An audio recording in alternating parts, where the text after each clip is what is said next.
Hi! Ano tayo kayo? Biglang hi, attorney!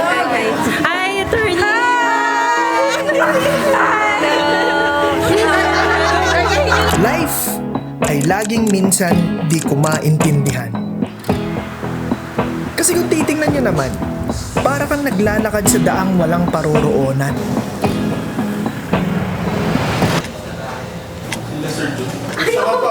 Gusto ko ng hotdog. Dito nga.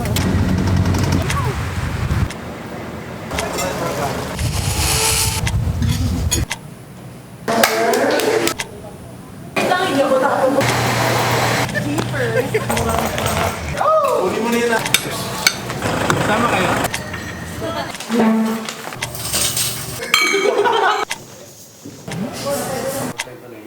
O baka naman meron.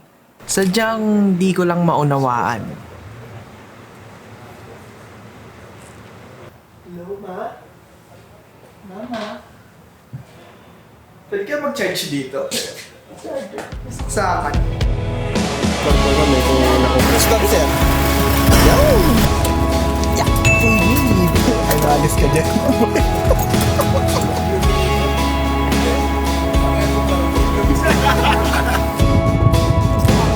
Mami games, kiss na.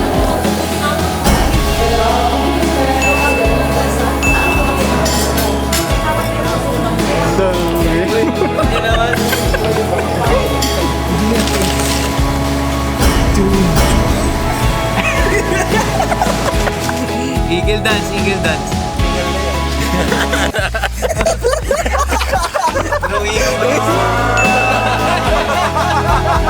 May tangay na napay si Logs.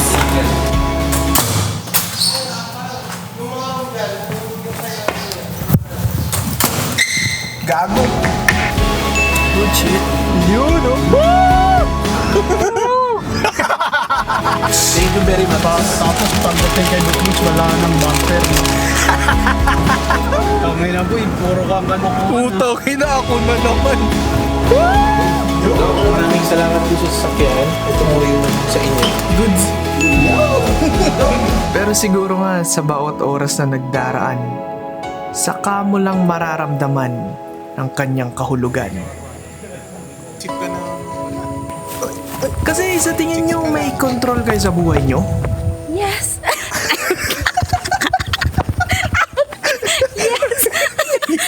Yes! Wala ka ano. Di na ba? Go! Sa tingin mo, may control ka sa buhay mo? At bakit? Gusto kong isipin na yes. Pero right now, since breadwinner ako ngayon na year, wala masyado. Kasi financially, hindi ko siya nakokontrol. Although, nakakapag-credit card ako, pero hanggang dun lang. Pero yung parang 80% ng budget ko sa sweldo is more on sa family. So, this year, hindi. Pero hopefully, next year, makakontrol ko na siya.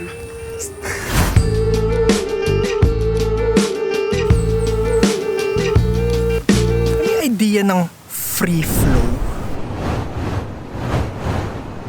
Yung ahayaan nyo lang dumaloy sa inyo yung buhay ng malaya. Tanggalin nyo yung worry, yung stress, yung inis, lahat ng negative thoughts. Tanggalin nyo. Hindi ako natulog doon. Tapos pagka-galing po nga sa akala ko wala na. Nandun ka na sa baba. Tumagos ka na dyan. Yung buong konsepto ng control, tanggalin nyo. Hayaan nyo lang na yung buhay ay dumaloy sa inyo ng malaya. Setup ng video ko. Bigla na ginawa yung Gia. Happy birthday, Gia. Bakit ako na naman? Happy birthday. Kasi may asawa na ako. Di ba? Tama, di ba? Mga problema ng lalaki. Siyempre, wala akong control sa buhay ko dahil hindi ko kasi ano yung tinatawag na work and life balance. Tama, di ba? Kasi tuwing morning, siyempre, work ka. Pagdating ng bahay, mag-aalaga ka ng anak mo, di ba? Kaya hindi ko masabi na kaya kong kontrolin yung buhay ko sa ngayon. Siyempre, di ba? Kailangan talaga is priority mo na yung trabaho tsaka yung anak. Sa sarili mo, kumbaga wala ka pang oras. Wala ngayon, pa. Sa ngayon. Sa ngayon. Pero pag lumaki na yung anak ko, magkakaroon na ako, di ba? Ganun na agad. Try nyo maging aware. Basta baby boy. Yung simoy ng hangin. Grabe, ang smooth ng breeze, Lods. Try nyong namnamin yung konsepto ng paligid. Namnamin nyo lang yung moment. Good sa boy? Good sa boy?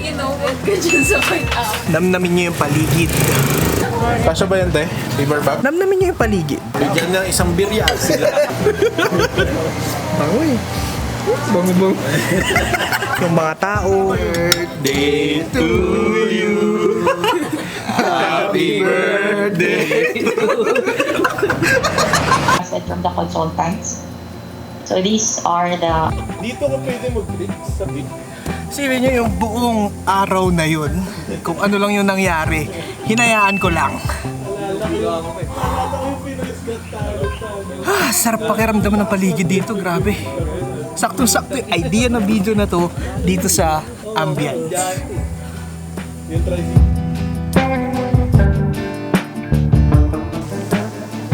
Kung ano man tong mga to, namnamin nyo lang.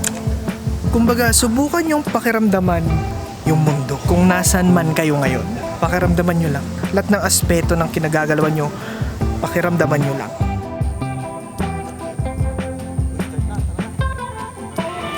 Pati elevator, kung gusto mong pakiramdaman, pakiramdaman mo lang. Tunog yan. In control, I think no. Kasi there are a lot of factors to be considered. Hindi naman basta-basta na lahat ng gusto ko nasusunod, di ba? Yun yung pinaka-general na statement. Ngayon kasi pagdating sa self-awareness at sa iba-ibang perspectives ng mga tao, sa mga identifiers na yun ko kahit papano, nauhubog yung kamalayan ko pagdating sa buhay eh. Oo, not fully but oo. Kasi may parang mga twist and turns na nangyari sa life. Partly in control ako kasi alam ko dati talagang sinasabi. Gusto kong nagta-travel ako. So parang ano din, serendipity din siya nung nag-work na ako. Yun yung parang naging part ng work ko is nagta-travel ako. So kaya nga nakapag-work ako Cebu, nakapag-work akong Bacolod, nakapag-work akong Coron. Tapos ngayon nasa Manila na ako. So yun, at least on that area.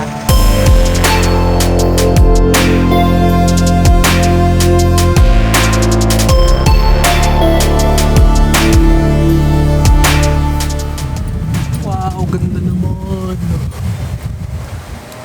Kasi alam nyo, kamakailan, nararamdaman ko parang pipilitan kong gawin yung mga bagay na hindi naman dapat talaga siguro dapat mangyari sa buhay ko. Yung tipong alam nyo yung mga bagay na hindi naman dapat ma-experience nyo siguro sa tala ng buhay nyo pero pinipilit mo mangyari kaya ang ending na disappoint ka. Kumbaga imbes na mabuhay ako sa buhay na dapat na kumbaga sa akin mas nabubuhay ako sa idea na kung ano dapat yung gusto kong buhay. Feel ko na apektuhan kasi yung productivity ko pagka ganun tapos hindi ko na rin alam kung ano minsan yung ginagawa ko.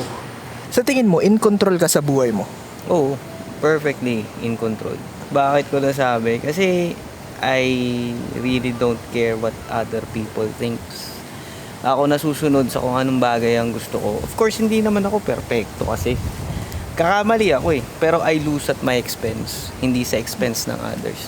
Like for example, nagkamali ako sa desisyong ginawa ko. Hayaan mo ako magkamali doon, matututo ako ron. Kaysa nagkamali ako sa desisyon ng ibang tao sa akin. Let's say for example, sila yung nag-decide para sa buhay mo. Tapos nagkamali sila ng pagde-decide sa buhay mo. Therefore, you take the fall. Tapos ang sisisihin mo sila nag-decide sa buhay mo eh. Ako hindi. Ako nagde-decide sa sarili kong buhay. Tapos, kung nagkamali man ako, edi try again. I lose at my expense. Hindi ako yung tao na makikinig sa iba. Pag-aaralan ko yan, magre-research ako. Ganun lang. Pag nagkamali, edi ganun talaga buhay. Ganun lang. Simple lang. Salamat, Boss Ram. syempre. So acknowledge mo kahit anong mangyari sa buhay mo. Hindi naman importante na living life is just being happy. It's just being about everything positive. Acknowledge also even the negatives. Thank you. Yes. Thank you, Mayo. Yan lang. Good. Bagamat nagtataka kayo, ano nga ba ang punto ng video na to? Kasi sa totoo lang, maski ako di ko rin alam. Parang buhay. Kailangang daanan kahit di mo maintindihan. Basta isa lang ang natutunan ko. Kailangan namnamin ng buhay at hindi intindihin. Kahit gaano kaalat.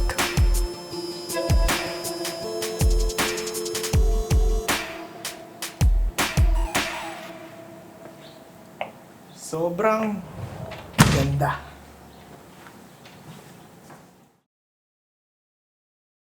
Yung ano, papatagalin ko pa ng saglit lang. Ayun. Morning, kasi Ma'am Ting.